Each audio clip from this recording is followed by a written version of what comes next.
வணக்கம். இந்திய அரசாங்கத்தின் அறிவியல் தொழில்நுட்பத்துறை, விக்யான் பிரசார் மற்றும் காரைக்குடி அழகப்பா பல்கலைக்கழகம் இணைந்து வழங்கும் அனுபவம் மூத்த குடிமக்களுக்கான சிறப்பு நிகழ்ச்சிகள். நிகழ்ச்சியின் கருத்தாக்கம் டாக்டர் ஆர். ஸ்ரீதர். ஆலோசனையாளர் மிஸ் கௌசல்யா. நிகழ்ச்சி ஒருங்கிணைப்பாளர் டாக்டர் பாரதி. வணக்கம் நேயர்களே. டாக்டர் பத்ரிநாத், இருதய நோய் நிபுணர் அவர்களின் நிகழ்ச்சியில் இருந்து ஒரு சிறிய பகுதியை கேட்போம்.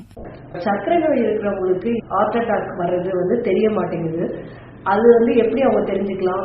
இல்ல அது அவங்களுக்கு முன்னாடி நம்ம ஏதாவது சம் டெஸ்ட் எடுத்தா அவங்களுக்கு ஹார்ட் ப்ராப்ளம் இருக்கிறது ஐடென்டிஃபை பண்ண முடியுமா? நல்ல கேள்வி. யூஸ்வலா சர்க்கரை நோய் இருக்கிறவங்களுக்கு அந்த நரம்பு மண்டலம் பாதிப்பு இருக்கிறதுனால ஹார்ட்டுக்கு போற அந்த நரம்பு வீக் ஆகிறதுனால அவங்களுக்கு பெயின் தெரியாது. அதனால அவங்களுக்கு சிம்டம்ஸ் ஆனது இல்லாக்காட்டியும் அட்லீஸ்ட் 6 மாசத்துக்கு ஒரு வாட்டி நம்ம கரெக்டா செக் பண்ணிக்கிறது நல்லது.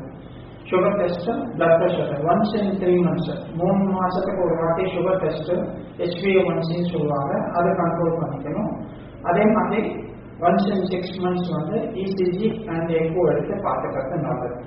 இப்ப இந்த மாதிரி பண்றதுனால முன்கூடியே நம்ம அதிகத்துக்கு வாய்ப்பு இருக்கு அண்ட் தவிர்க்கலாம் ஹார்ட் அட்டாக் வராம இருக்கு.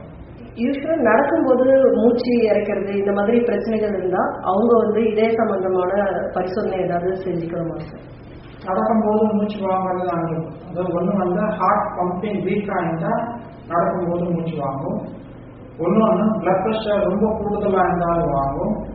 அதே சமயத்துல நுரையீரல் பிரச்சனை இருந்தாலும் மூச்சு திணறது, இல்லை மூச்சு வாங்காது, நடக்கும்போது மூச்சு வாங்காது காமன் சிம்டம். அந்த மாதிரி இருக்கும்போது நம்ம ECG எக்கோ எடுத்தா ஓரளவுக்கு நம்மளுக்கு தெரியும். 60 வயசு மேற்பட்டவங்களுக்கு நம்ம ட்ரெட்மில் டெஸ்ட் பண்றது ரொம்ப கடினமாகும். ஏன்னா அவங்களுக்கு அவ்வளவு ஃபாஸ்டா நடக்க முடியாது. அதனால சிம்டம்ஸ் இருந்ததுன்னா இந்த TNT தவிர்த்து நம்ம டைரக்டா ECG எக்கோல சேஞ்சஸ் இருந்ததுன்னா ஆன்ஜியோ பண்ணிக்கிறது நல்லது. நுரையீரல் பிரச்சனை நார்மலா இருந்ததுதானே. சில பேர் 60 வயசு தொடும் போதே வேற எந்த நோயும் இல்லாம திடீர்னு ஹார்ட் அட்டாக் ஹாஸ்பிட்டல் கூட்டு போறதுக்கு முன்னாடி இறந்துடுறாங்க. சில பேர் நம்ம மைல்ட் அட்டாக் அப்புறம் ஒரு 2-3 டைம்ஸ் அட்டாக் வந்ததுக்கு அப்புறமும் நம்மளால அவங்களை காப்பாற்றி உயிர் வாழ வைக்க முடியுது. இதுக்கான காரணம் என்ன மாதிரி நம்ம எடுத்தா மற்றவங்க அந்த உயிரிழப்பை தவிர்க்கலாம் சார்? நல்ல கேள்வி. 40% ஆஃப் பேஷண்ட்ஸ் பெயின் இருந்தா ஹாஸ்பிட்டலுக்கு வரதே ரொம்ப கடினமா இருக்கும். ஒண்ணு ஹாஸ்பிட்டல் பெயின் வீட்ல இருந்து ஹாஸ்பிட்டல் போற டைம் ஜாஸ்தியா இருக்கும். அந்த டைம்ல இதே துடிப்பு ஃபாஸ்டா குடிச்சிட்டு சடன் கார்டியக் டெத்னு சொல்லுவாங்க. அந்த மாதிரி ஆகிறதுக்கு வாய்ப்பு இருக்கு. அதே மாதிரி 40% of patients sudden cardiac death தான் மேனிஃபெஸ்டேஷனே. ஹார்ட் அட்டாக்ன்றது ஃபர்ஸ்ட் டைம் கார்டியக் அரெஸ்ட்ல தான் வருவாங்க. ஸோ அந்த டைம்ல நம்ம ஒன்றும் ரொம்ப கம்மியா நம்ம ஒன்றும் பண்ண முடியாத சுச்சுவேஷன். அப்போஸ் ஹாஸ்பிட்டலுக்கு வந்த பிறப்பாடு அதுக்கு காரணமான வைத்தியம் நம்மளுக்கு கொடுக்கறதுக்கு வாய்ப்பு. இப்ப இந்த கொரோனா தடுப்பூசி எல்லாம் போடும்போது இதே சம்பந்தமான பிரச்சனை இருக்கிறவங்க சில டெஸ்ட் எல்லாம் எடுத்துக்கிட்டு அதுக்கப்புறம் போட்டுக்கலான்ற மாதிரி எல்லாம் சில இன்ஃபர்மேஷன் இருந்தது. அது உண்மைதானா?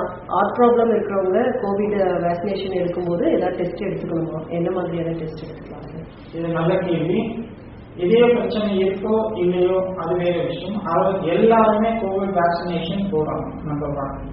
இதே பிரச்சனை இருக்கிறவங்க கூட கோவிட் வேக்சினேஷன் போடணும். அதுக்கான டெஸ்ட் ஸ்பெசிபிக் டெஸ்ட் WHO ஒன்றும் ரெக்கமெண்ட் பண்ணணும்னு சொல்லி. பட் நம்ம செக்அப் நம்ம டியூ இருந்ததுன்னா நம்ம அந்த செக்அப் ECG எடுத்துட்டு பார்த்துக்கிறது நல்லது. பட் அதுக்கும் இதுக்கும் ஒன்றும் சம்மந்தம் இல்லை. இது வரைக்கும் நம்மளுக்கு WHO கோவிட் வேக்சினேஷனுக்கு முன்னாடி இந்த டெஸ்ட் பண்ணணும் அப்படின்னு சொல்லி ஒன்றும் ரெக்கமெண்டேஷன் கிடையாது. ஸோ எல்லாரும் வேக்சினேஷன் போட்டுக்கிறது நல்லது. சார், இப்ப வீட்டுல பெரியவங்க திடீர்னு நெஞ்சு வலி அப்படின்னு சொல்லும் போது எங்களுக்கு அது ஹார்ட் ப்ராப்ளமா இல்ல கேஸ்ட்ரிக் ப்ராப்ளமா தெரியாது. இன்கேஸ் அது ஹார்ட் ப்ராப்ளமா இருக்கும்போது நாங்க ஃபர்ஸ்ட் எய்டா நாங்க என்னென்ன விஷயங்கள் அவங்களுக்கு நாங்க ஃபாலோ பண்ணணும்? சப்போஸ் வீட்டுல பெரியவங்களுக்கு செஸ்ட் பெயின் சொன்னாங்க, இமீடியட்டா நம்மளால முடிஞ்சது ஃபர்ஸ்ட் அவங்களுக்கு பக்கத்துல இருக்கிற ஹாஸ்பிட்டலுக்கு கூப்பிட்டு போயிட்டு பார்க்கணும். மோஸ்ட் ஆஃப் த டைம் என்ன பண்ணுவாங்க, வீட்லேயே வைத்தியம் பார்ப்பாங்க, அது வைத்தியம் பலன் இல்லாமல் போயிடும். எதுக்கு நம்ம ஹாஸ்பிட்டல் போகணும்னு சொல்லுவாங்கன்னா, ஃபர்ஸ்ட் வந்து எனி செஸ்ட் பெயினா ஈவன் அசிடிட்டியா இருந்தா கூட இசிஜி அந்த பிளட் டெஸ்ட் நார்மலா இருந்தா நம்ம வந்து சேஃபர் ஜோன்ல இருக்கும். இசிஜி அந்த பிளட் டெஸ்ட் பண்ணாத சூழ்நிலை வந்து நம்ம ரிஸ்க் நிறைய எடுக்கிற மாதிரி இருக்கும். ஸோ அதனால பெயின் சொன்ன உடனே நீங்க வந்து டெர்ஷியரி ஹாஸ்பிட்டல் ரொம்ப தூரத்துல இருக்கிற ஹாஸ்பிட்டல் போகணும்னு அவசியமே கிடையாது. பக்கத்துல இருக்கிற ஹாஸ்பிட்டலுக்கு இம்மீடியட்டா ஒரு இசிஜி எடுத்துட்டு அது ஒரு அளவுக்கு நார்மலா இருந்ததுன்னா அங்க டியூட்டி டாக்டர் பார்த்துட்டீங்கன்னா ஒரு blood test troponin T troponin ஐன்னு சொல்லுவாங்க, அதுவும் நெகட்டிவா இருந்ததுன்னா ஒன்றும் பிரச்சனை இருக்காது, நம்ம ஸ்டேஜ் பண்ணி பார்த்துக்கலாம். இப்போ இது ரெண்டு இல்லாம நம்ம வந்து நாட்டு வைத்தியம் மாதிரி நம்ம வீட்லயே கொடுத்தோம்னா நம்மளுக்கு ஹார்ட் அட்டாக் இருக்கு இல்லைன்னு தெரியாம போகும். இதே சம்பந்தமான பிரச்சனைகளுக்கு கொலஸ்ட்ரால் வந்து ஒரு இம்பார்ட்டன்ட் ஃபேக்டர் இல்லைங்களா சார்? கொலஸ்ட்ரால் வந்து எந்த ரேஞ்சில் இருக்கலாம், என்னென்ன வகையான கொலஸ்ட்ரால் இருக்கு? நார்மலா குட் கொலஸ்ட்ரால் பேட் கொலஸ்ட்ரால் கேள்விப்பட்டிருக்கோம், ஆனா எனக்கு அதை பற்றி கொஞ்சம் தெளிவாக சொல்லுங்க. குட் கொலஸ்ட்ரால் வந்து ஹெச்டிஎல்னு சொல்லுவாங்க. அது வந்து என்ன பண்ணாங்கன்னா இதயத்துல அந்த ஆர்ட்ரிஸ்ன்னு சொல்லுவாங்க, அது வந்து கொலஸ்ட்ரால் எல்லாம் எடுத்துட்டு போய் லிவருக்கு கொடுத்து எஸ்கிரேட் பண்ணும். பட் பேட் கொலஸ்ட்ரால் வந்துட்டு லோ டென்சிட்டி லைப்போப்ரோட்டீன் சொல்லுவாங்க, எல்டிஎல் கொலஸ்ட்ரால். ஸோ இது ரெண்டுமே வந்து நம்ம பேலன்ஸ்டா இருக்கணும். எல்டிஎல்ன்றது ஜாஸ்தியாக இருந்தாலும் ரிஸ்க், ஹெச்டிஎல்ன்றது ரொம்ப கம்மியாக இருந்தாலும் ரிஸ்க் ஃபேக்டர்.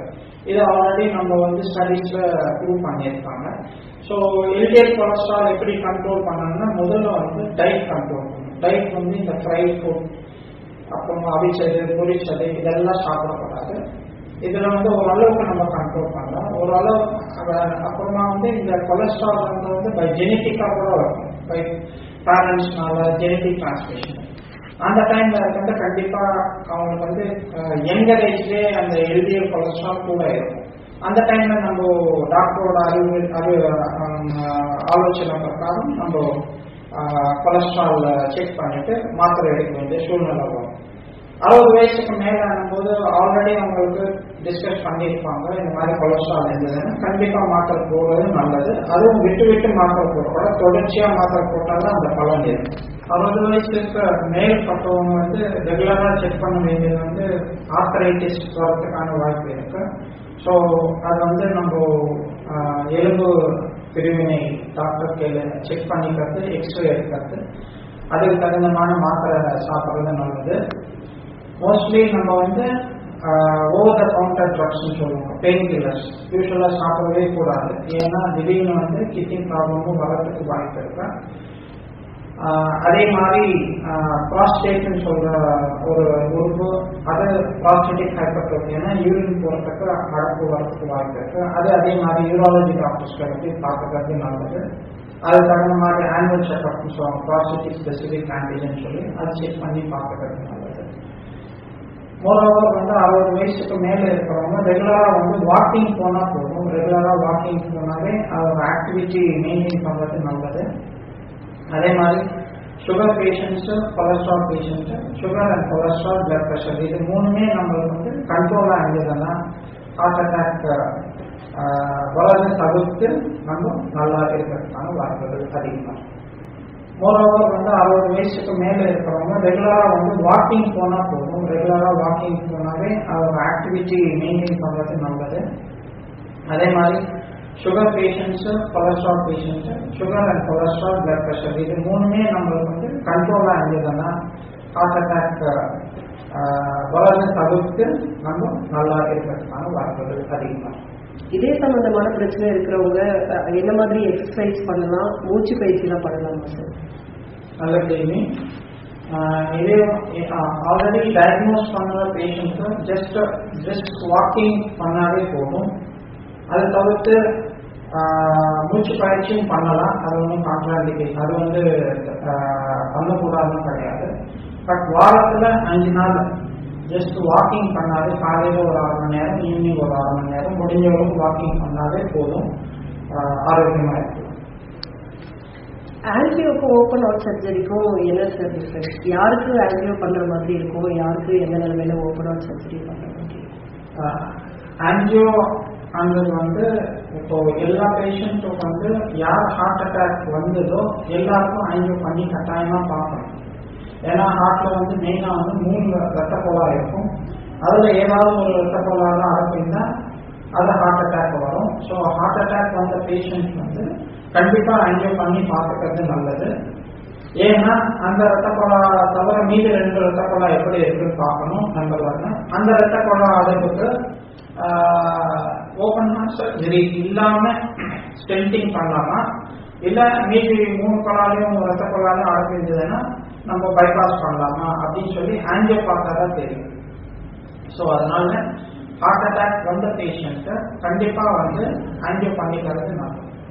இந்த நிகழ்ச்சியை கேட்ட நம்முடைய நேயர்கள் என்ன சொன்னார்கள்? வணக்கம். என் பேர் வந்து கிருஷ்ணமூர்த்தி. வயது வந்து 56. நிலா எஃப்எம்மில் இருதய நோய் நிபுணர் அவர்கள் மாரடைப்பின் பின் அறிகுறிகள் மற்றும் அதை தவிர்க்கும் முறைகளை கூறினார். அது எனக்கும் பயனளிக்கும் வகையாக இருந்தது. நன்றி. நேயர்களே, டாக்டர் கிரிஜா பொதுநல மருத்துவர் அவர்களின் நிகழ்ச்சியிலிருந்து ஒரு சிறிய பகுதியை கேட்போம். வணக்கம். நான் டாக்டர் கிரிஜா, மணக்குளா விநாயகர் மருத்துவக் கல்லூரி மருத்துவமனையில் பேராசிரியராக வேலை செய்து வருகிறேன். வயசான காலத்துல ஆண்களும் பெண்களும் எவ்வாறு தங்களை கவனித்துக் கொள்ள வேண்டும் என்பதை சொல்லுங்க மேடம். வழக்கமா 55, 60 அப்படின்னு சொல்லும் போதே ஒரு முதுமையை நெருங்குற வயது. இந்தியாவில் வழக்கமா 60 வயதுக்கு மேற்பட்டவர்களை முதியவர்கள் நம்ம அந்த வகையில நம்ம சொல்லுவோம். இப்போ முக்கியமா இந்த வயதை தாக்கக்கூடிய நோய்கள் என்னென்னலாம் நம்ம இப்போ பார்க்க போறோம். இப்போ ஆண் பெண் பலருக்கும் நம்ம பார்க்கும்போது வழக்கமா இந்த வயசுல சர்க்கரை நோய் வருவதற்கான வாய்ப்புகள் உண்டு. ரத்த அழுத்தம், உயர் ரத்த அழுத்தம் ஏற்படும். நம்ம ஹை பிபின்னு சொல்லுவோம். இருதய நோய் வருவதற்கான வாய்ப்புகள் அதிகமாக உள்ளது. மேலும் பெண்களுக்குன்னு தனியா பார்த்தீங்கன்னா 55 வயது என்பது அவங்களுக்கு மாதவிடாய் நிற்கும் பருவம். அந்த டைம்ல வழக்கத்துக்கு மாறாக இவர்களுக்கு அதிகமாக ஹார்ட் அட்டாக், அதாவது மாரடைப்பு நோய் வருவதற்கு வாய்ப்பு அதிகம். அதே மாதிரி எலும்புகளும் தேய்மானம் ஆவதற்கு வாய்ப்பு அதிகமாக இருக்கு. ஏன்னு கேட்டீங்கன்னா அது வரைக்கும் இருந்த ஹார்மோன் பாதுகாப்பு சிறிது சிறிதாக குறைந்து வரும். அதனால் அவங்களுக்கு இன்னும் மற்ற வயதை விட 55 வயதிற்கு மேல், அதாவது மாதவிடாய் நிற்கும் வயதிற்கு பிறகு இதற்கான வாய்ப்புகள் அதிகமாகிறது. ஆண் பெண் பலருக்கும் பார்த்தீங்கன்னா புற்றுநோய் வருவதற்கான வாய்ப்பும் அதிகமாகவே இருக்கும். பெண்களை பொறுத்த வரைக்கும் மார்பக புற்றுநோய் மற்றும் நுரையீரல் புற்றுநோய் வயதானவர்களுக்கு அதிகமாக வருகிறது. ஆண்களுக்கு பார்த்தீங்கன்னா நம்ம பெருங்குடல்னு சொல்லுவோம், கோலன் கேன்சர், அது அதிகமாக வரும். இன்னும் ஒரு 70-80 வயதுக்கு மேல பார்த்தீங்கன்னா ஆண்களுக்கு ப்ராஸ்டேட் கேன்சர்னு சொல்லுவோம். ப்ராஸ்டேட்னா என்னன்னு பார்த்தீங்கன்னா சிறுநீர் போகும் பாதையில் ஒரு கிளாண்ட், ப்ராஸ்டேட் என்பது ஒரு கிளாண்ட், அதுல கேன்சர் வர்றதுக்கான வாய்ப்புகள் அதிகமாக இருக்கும். குடல் புற்றுநோய் வந்து யூஸ்வலா குடும்பத்துல யாருக்காவது இருந்ததுன்னா அந்த சந்ததியினருக்கு வருவதற்கான வாய்ப்புகள் மிக அதிகம். அதனால் அவர்கள் அதுக்கு மேல புற்றுநோய் வருகிறதா என்பதை பார்ப்பதற்கான பரிசோதனைகளை அவர்கள் செய்து கொள்ள வேண்டும். சுகர், பிபி அளவு மாதிரி உடம்புல எந்தெந்த அளவு 55 வயதுக்கு மேல சரியாக இருத்தல் வேண்டும் என்று சொல்லுங்க மேடம். சர்க்கரை நோய் இருக்கிறதான்னு பார்த்துக்கணும். இது வரைக்கும் சர்க்கரை நோய் உங்களுக்கு இல்லைன்னா சர்க்கரை நோய் வருவதற்கான வாய்ப்பு அதிகமாக இருப்பதால் சர்க்கரை அளவு டெஸ்ட் பண்ணிக்கணும். அடுத்தது ரத்த அழுத்தத்தை சீராக இருக்கான்னு பார்த்துக்கணும். குறைவாகவும் இருக்கக்கூடாது, அதிகமாகவும் இருக்கக்கூடாது. அதற்கு அடுத்தது ரத்தத்தில் கொழுப்பு அளவுகளை பார்த்துக்கணும். தவறாம இருதய பரிசோதனையும் செய்துக்கணும். இதெல்லாம் ரெகுலரா நம்ம பண்ண வேண்டிய டெஸ்ட். இதற்கு மேல ஸ்பெஷலா முக்கியமா பெண்களுக்கு எலும்பு தேய்மானம் எவ்வளவு அளவு இருக்கிறது என்பதை பார்த்துக் கொள்ள வேண்டும். மாதவிடாய் நின்ற ஒரு 5 வருடங்களில் தேய்மானத்தின் அளவு அதிகமாக இருக்கும். அந்த 60 வயது, 70, 65 வயது எலும்பு தேய்மான அளவை நம்ம பரிசோதித்துக் கொள்ள வேண்டும். இதை தவிர கண் பார்வை, காது கேளாமை அதிகமாக இருக்கும். கண் பரிசோதனையும் பார்த்துக்கணும், காது பரிசோதனையும் செய்யணும். இதெல்லாம் நம்ம ரெகுலரா பண்ண வேண்டிய டெஸ்ட்டுகள் 55 வயதுக்கு மேல.